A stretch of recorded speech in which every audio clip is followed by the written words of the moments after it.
So I have a phone here that's a little bit different from the rest of the phones that I've reviewed up until now. So they either have a notch or they have a cutout in the screen, and some of them I've reviewed in the channel will have pop-up cameras. But this here from ZTE, the Axon 20, is the world's first commercially available under-the-screen camera that has a setup that is a bit different because the pixels will cover over that camera. It's not quite as dense, the screen there in that region, as the rest of the screen, this OLED, which is 90 Hertz. It's quite clever, the tech behind this. It is innovation, the next step, and we're probably going to see a lot more of this. But will it affect the camera performance? Will it degrade the image quality of our selfies? That's what I'm here to find out in this in-depth review. So this model, if you're unaware, it is a mid-range phone. It is powered by a mid-range chipset, which is the Qualcomm Snapdragon 765G. My model here that was sent out to me has 8 GB of RAM, 128 GB of UFS storage. Inside the box, we have a SIM tray tool right there, and we've got a little bit of paperwork, so a warranty card, and we also do have this case, which is matching the color of the phone. So this one here is like a leather finish to it. Well, it's fake leather with the Axon branding there on the back of it. Our charger, this one is rated to 30 watts, and it will take about an hour and 20 minutes to fully charge the Axon 20. We have our Type-C cable to Type-A, and then they do include this. A lot of brands do not include an adapter 3.5 to Type-C, so of course it does not have a 3.5mm headphone jack.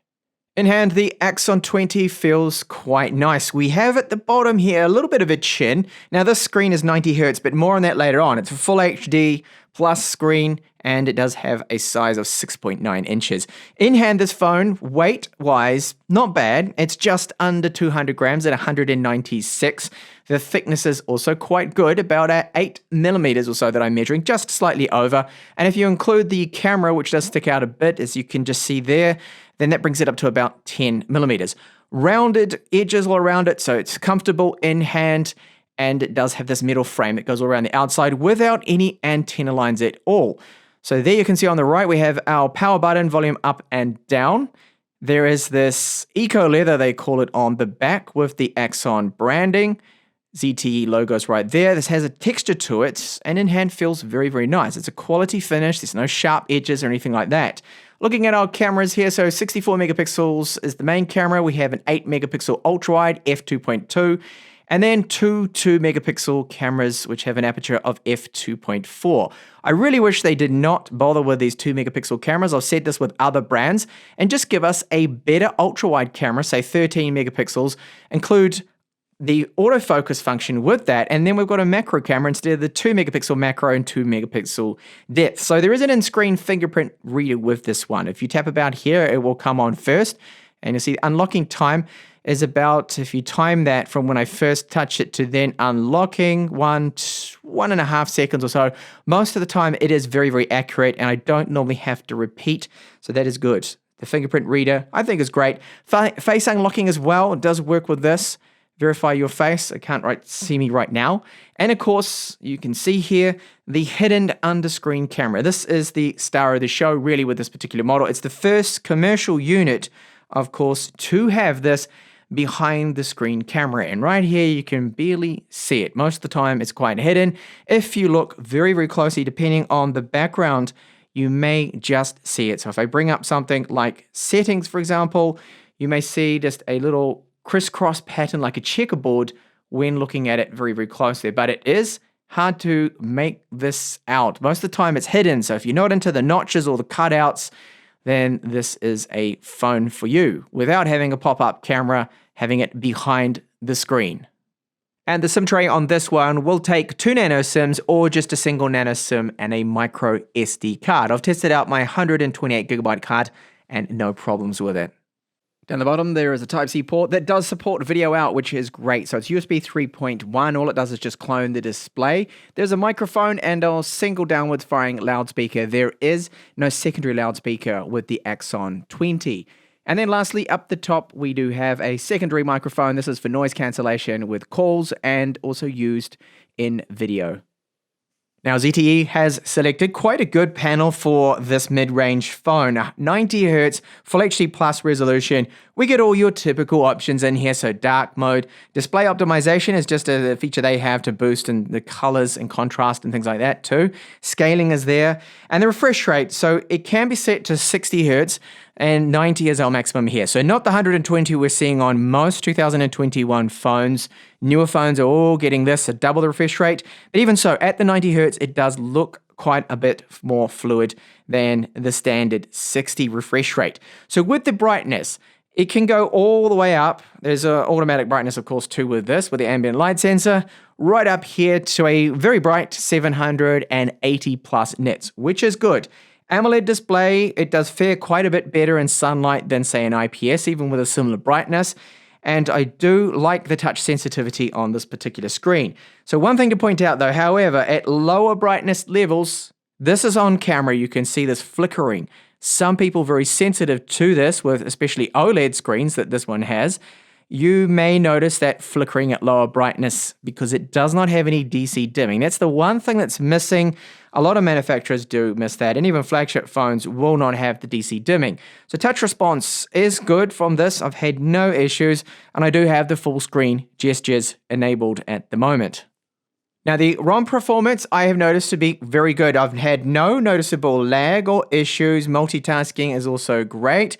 And the task manager does not seem to be too aggressive. Although if you do keep something in the background that is definitely a third-party app, not a system one, like Antutu, it will reload. That is standard. This is a battery-saving feature that most brands will set a time limit to how long those apps can be there before closing them down. So touch response, as mentioned, is working good. The fluidity of the ROM is excellent. And overall, I think they have done a good job with the optimization of this particular ROM. So this ROM has plenty of features that are built into it. A lot of them are standard things that you would already know about. So I'm not going to go in depth into that or cover that, but I wanted to point out a couple of things that I do like. I do like that there is a 5G toggle. Now I have 5G here. I can get onto the 5G networks, but here in Spain, in my area, 5G is actually, well, it's useless, and I probably wouldn't use it because it's the exact same speed as 4G here. It's like a fake 5G. They're using the same frequency, the same band, but the network is, well, the infrastructure from 4G, so it's pointless. And that can save us a little bit of battery life not using the 5G there. You've got all the typical options here, screen recording mode as well. NFC's on board with this, and it does support Google Pay. Now, what about the bloatware we get when you first power on this phone? There are a few apps that are pre-installed that maybe you don't want. Now, some of these are built-in ones for support, like ZTE Care. You have a few extra Google apps on there, but you can remove some of the things, the WP Office. So minor bloatware on here. It's not as bad as some manufacturers I have seen that will literally cram on to a phone about 2 gigabytes of crap that we don't want, and you have to uninstall that, but not with ZTE, not too bad there. Now, free available space, you'll get around about 109 gigabytes with the 128 gigabyte version that I do have here, straight out of the box. And of course, we've got the micro SD card support. Yay, that is good. But sadly, no 3.5mm headphone jack. So here is our battery life screen calibrated to 200 nits of brightness. It will run here with my fixed looping test that goes from 100% battery right down to 20%, and it stops to give me this result. So 10 hours and 13 minutes is a good score for 90 Hertz. That's not bad at all. Now, if you use 60 Hertz, you will gain a few additional hours of on-screen time. Now, real life use out of this, real world use, you can expect around about 7 to 8 hours of on-screen time, depending on your brightness, your network signal strength, and if you're playing games, then you can half that time quite easily. And as mentioned before, charge time is about an hour and 20 minutes or so to fully charge this one.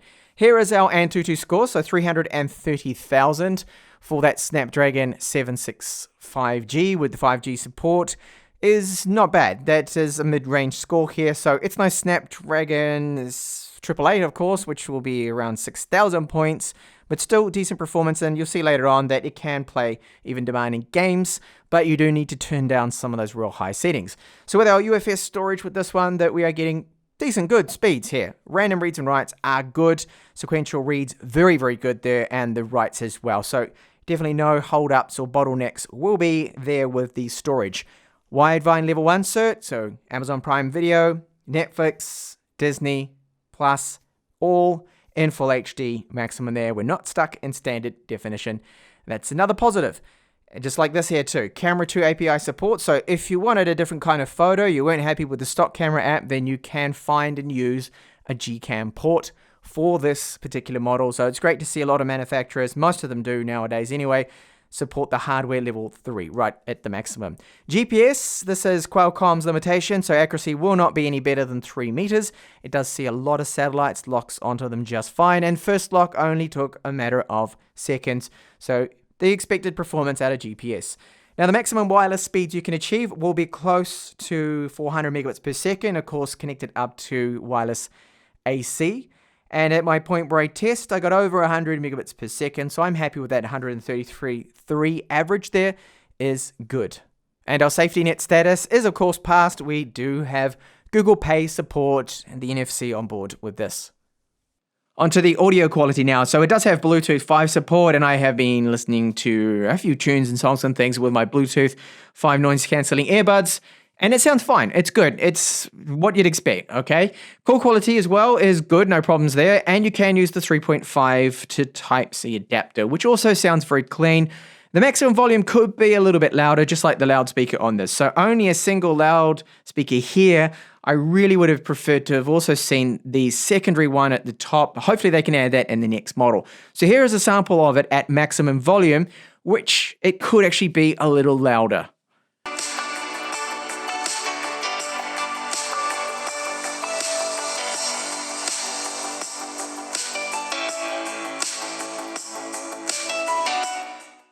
The gaming performance, as expected for the Snapdragon 765G, isn't bad at all. So this game here, this title Genshin Impact, is very demanding. Set to 60 frames per second with a medium resolution, perfectly playable. Other demanding titles, like say Call of Duty, PUBG, just lower the settings down to keep the frame rate up.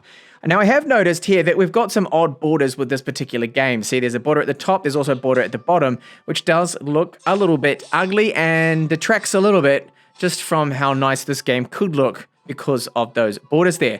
Now, thermals, very, very good. You can game for an hour or so, and it just gets a little bit warm on the back near the cameras, but nothing that hot, and it doesn't seem to throttle. Not enough for me to break out my thermal imaging camera, because really, it's only about 40 degrees Celsius in my ambient 25 degrees here, that is.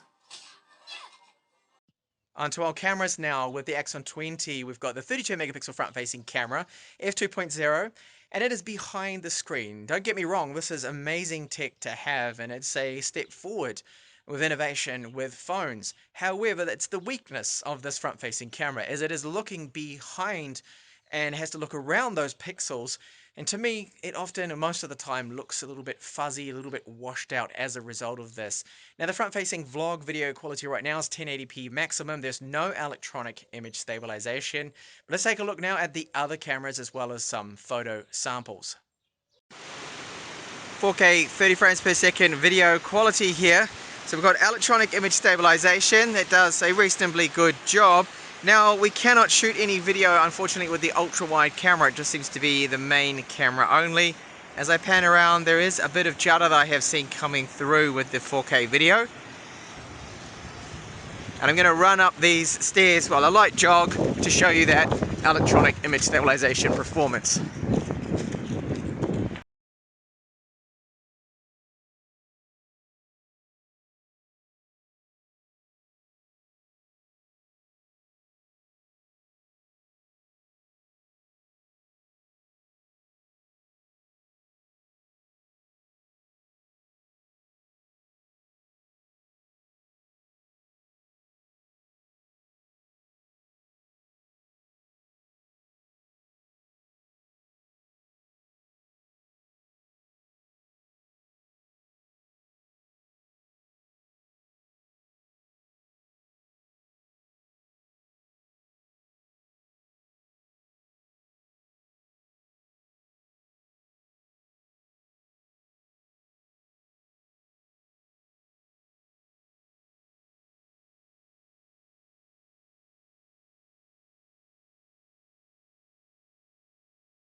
So this new screen tech, the fact that they can have a camera below it and hide it and camouflage it so well is brilliant. And this, of course, is just the first generation, so they will only just be improving on this, of course. And maybe they'll get to the point where they can set a focal distance where the camera looking through and around, basically looking through those pixels there, won't affect the image quality. Because at this point, at this stage, as I've shown you with those samples from the front-facing camera, that it is not going to be as good as a standard camera with the glass over the front of it.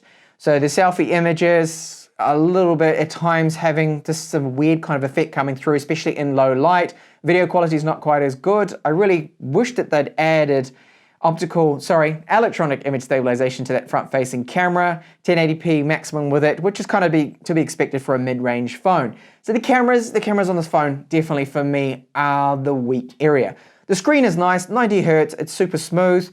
The optimization of the ROM is also very good. It's fast, it's fluid. Gaming performance, decent for the chipset. If you don't expect to be running games like Genshin Impact on the absolute maximum settings and have super fluid frame rates, then you can get away with this, of course, lowering the settings down a little bit for those really demanding games. Like Call of Duty, PUBG and all that, playable, super playable on this spec of phone, just don't run the max settings. That's all there. Battery life is good, charge time is good, fingerprint unlocking is also good as well. It's just really the cameras for me. So if you're really focused on especially the selfie camera, you take a lot of selfies all the time, I would probably want to skip this particular phone. But for everything else, it is a solid, good offering from ZTE here. And thank you so much for watching this review. I do hope to catch you back with more up and coming videos. Bye for now.